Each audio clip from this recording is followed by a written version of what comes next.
nandito kayo mga pulis, makinig kayo. Nagsusuot kayo ng uniforme na yan. You're wearing that badge. You're wearing that badge.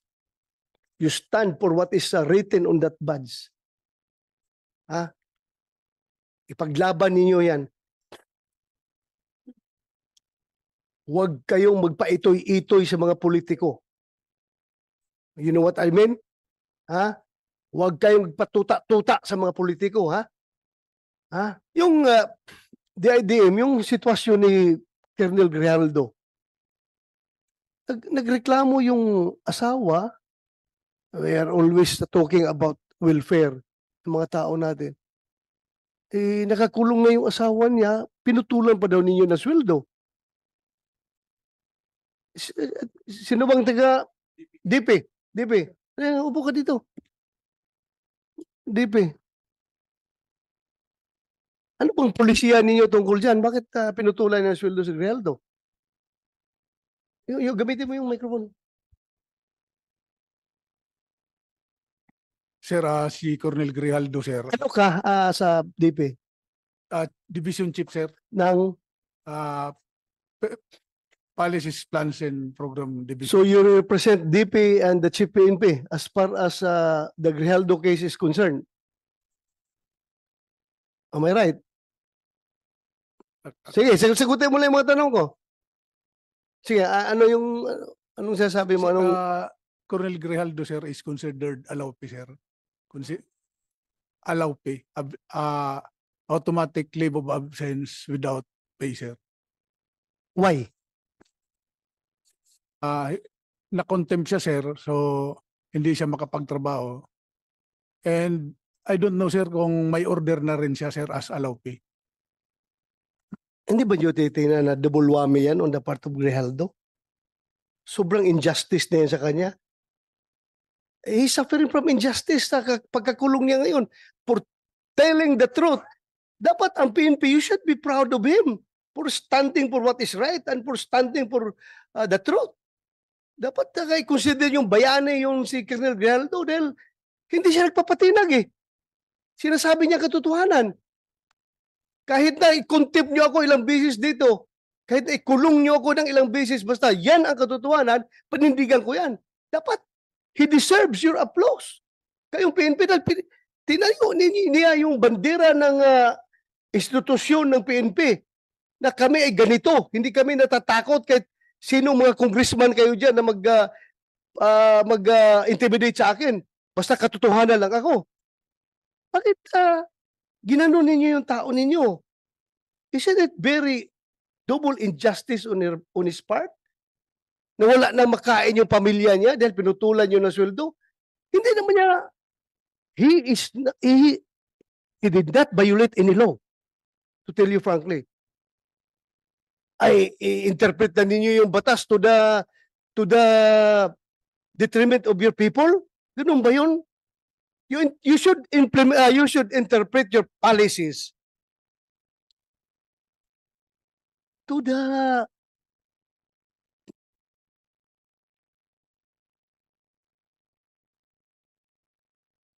advantage of your people. Tingnan nyo, you should be liberal enough to interpret your own policies. Hindi yung porki nakakulong, i-apply ka agad yung no work, no pay, i-apply ka agad ninyo yung, ano ba yung policy natin dyan pag nakakulong?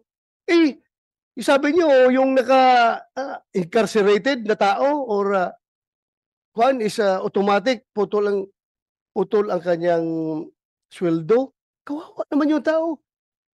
Yung ginagawa natin yung policy na yan, the intent of that policy is to make sure na yung mga eskalawag na pulis natin na nakakulong ay hindi na mag-enjoy sa sweldo niya. Is Grijaldo eskalawag? Kahit for purposes of discussion, sabihin nyo, isa, wala kami magawa. Yan ang polisiya natin. No work, no pay. At kapag incarcerated, putol ka ng sweldo. But still, dapat may puso kayo sa tao ninyo. Kung nangyari sa'yo yung ginawa kay Grijaldo, anong sabihin mo? Sige nga, I would like to get your opinion. Sige, you open the mic. ikaw nagsasabi ng totoo sa isang congressional hearing. Kinontempt ka, ikinulong ka. Ngayon nakakulong ka na, pinutulan pa ng PNP yung sweldo mo. Wala ka ng pagkain yung pamilya mo dahil wala ka ng sweldo. Yes, sir. Ano masasabi mo? Sir, I think I will have the same sentiments with Colonel Grijaldo. Correct. Yes, sir. Particularly that he is my classmate, sir. Oh, so your classmate.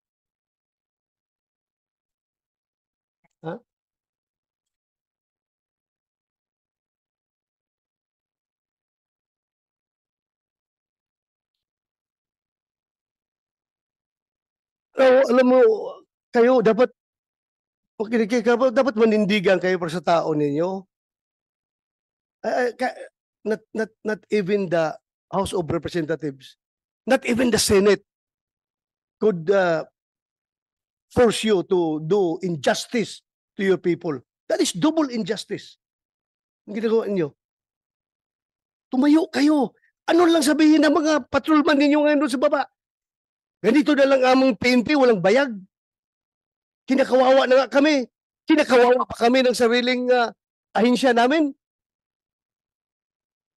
Napaka-heartless naman ninyo kapag ganun. So classmate mo si Grijaldo. So ano ngayon? Hindi kayo naawa.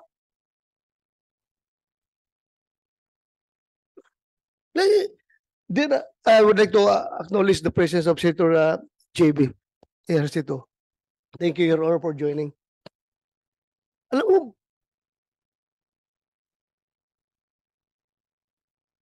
that is why I required the Chief PNP to be here.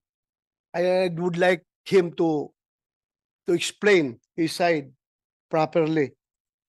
Dapat. Because as a commander, it's very basic. Dalawa yung ating function as a commander. Number one is the accomplishment of the mission. And number two is the welfare of our men. Dalawa yan. Magkatabi yan. Accomplishment of the mission, welfare of our men. Anong welfare ang ginawa niyo kay Grijaldo? Hindi ba talagang nilaglag ninyo siya? Dahil as I have said, you should be proud of him. Hero ninyo siya. Porque galit sa kanya yung Quadcom, galit na rin kayo sa kanya.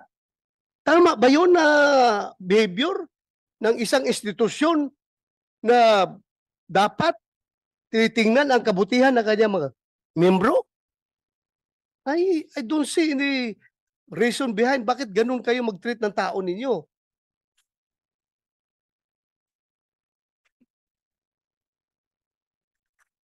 Yes.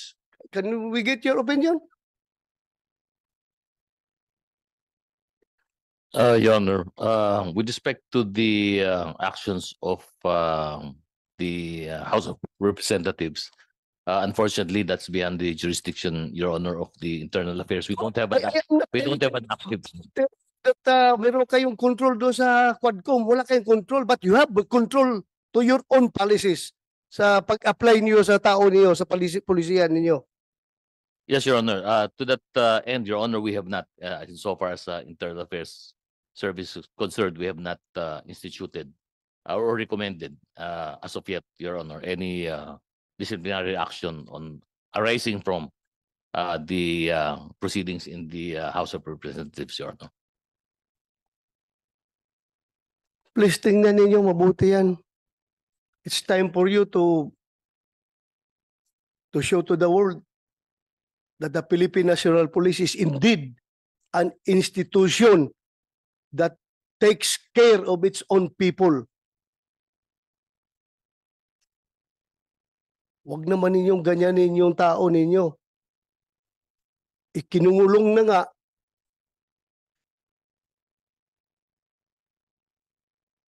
Sobrang injustice na na-experience niya ngayon, putulan pa niyo ng sweldo. Paano ang pamilya niya? Paano yung pag-aaral ng pamilya niya? Paano yung pagkain nila pang araw-araw? Wala na siyang sweldo. Okay lang sa akin yun kung iskalawag yung tao. Kung ninja cup yung tao, go ahead. You punish him. pero for standing for the truth, for doing what is right, and for not giving in to the intimidations na ginagawa sa kanya ng Quadcom. Kayo rin, sasakay rin kayo sa Quadcom na pati sweldo niya, puputulin ninyo.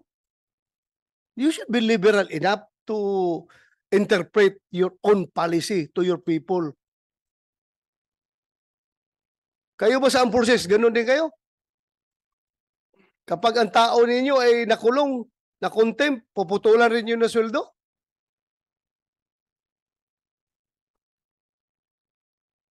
Anybody from the armed forces can speak up? General Mortelo, sir, from the Yes. AFP. In our case, sir, it's all based on the legal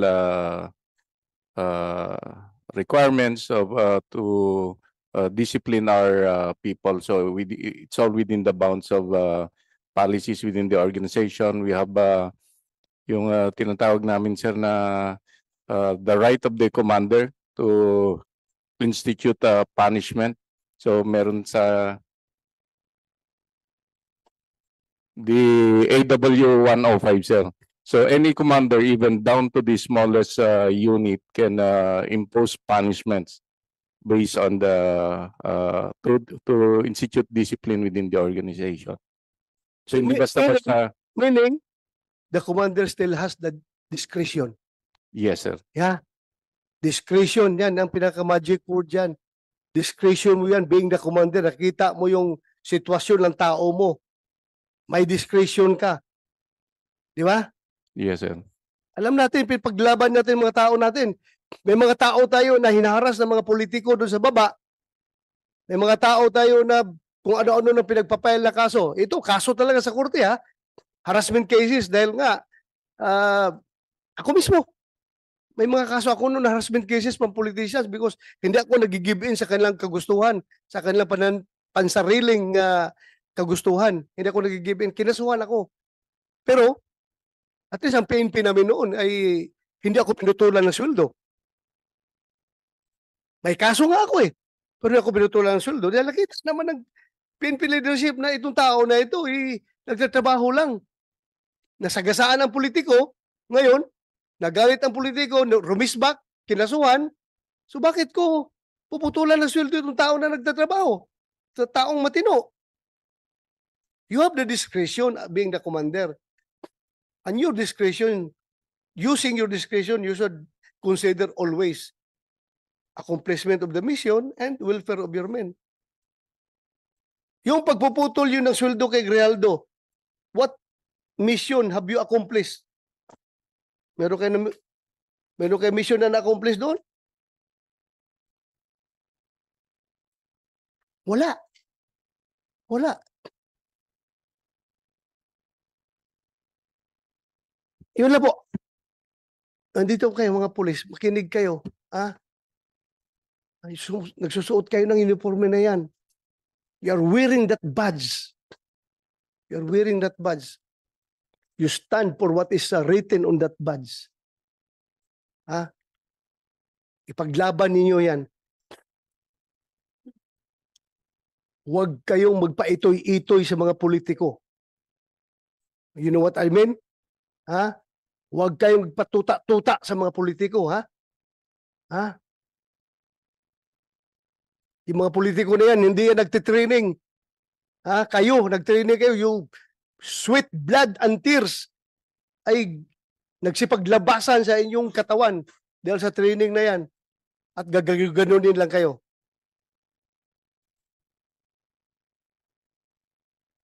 Paglaban ninyo, tauhan ninyo. My God, if I were the Chief PNP at this time, I don't know. Pag ginaganon yung tao ko, I can never sleep soundly at night kapag mayroong injustice na ginagawa sa aking tauhan. More so, the injustice is coming from my own institution itself. Sabi ko kasi magpakamatay ako para sa aking tauhan kapag ginaganyan yung tao ko. Lalong-lalo na kapag ang tao ko ay nagsasabi lang ng katotohanan at pinanindigan kung ano ang tama. DP, you relay my messages to your to the DP. And to your Chief PNP. Relay nyo yung mensahe ko. Sana naman nakikinig kayo. Hindi ko kayo pwedeng diktahan on what to do because that is already overreach on my part. May sarili kayong chain of command. Sundin niyo. Pero sa akin lang, as may oversight function, nakikita ko talaga sobrang injustice na ginawa niyo kay Grijaldo. Paglaban niyo yung tauhan niyo. Lalong-lalo na, classmate mo yun. Sobra. Sobra ang nangyari sa kanya. Anong sabihin ngayon ng ibang mga opisyal ninyo? Ibang mga tauhan ninyo? Ganito pala ngayon. Hindi pala ako kayang dipinsahan ng aking sariling institusyon kapag ako'y lumalaban sa tama at sa katotohanan. Hindi pala ako kayang dipinsahan. Bagkus ako pa'y pinutulan ng sweldo. Ano makakain ng pamilya ko kapag ganun? Makonsensya naman kayo. What happened to Grijaldo may happen to you. O hindi mangyari sa inyo yan. At kapag ganun kayo ka-weak as an institution, I don't know what will happen to the PNP. Lumaban kayo. Labanan ninyo yung tama. Huwag kayong kuwan dyan. Yes.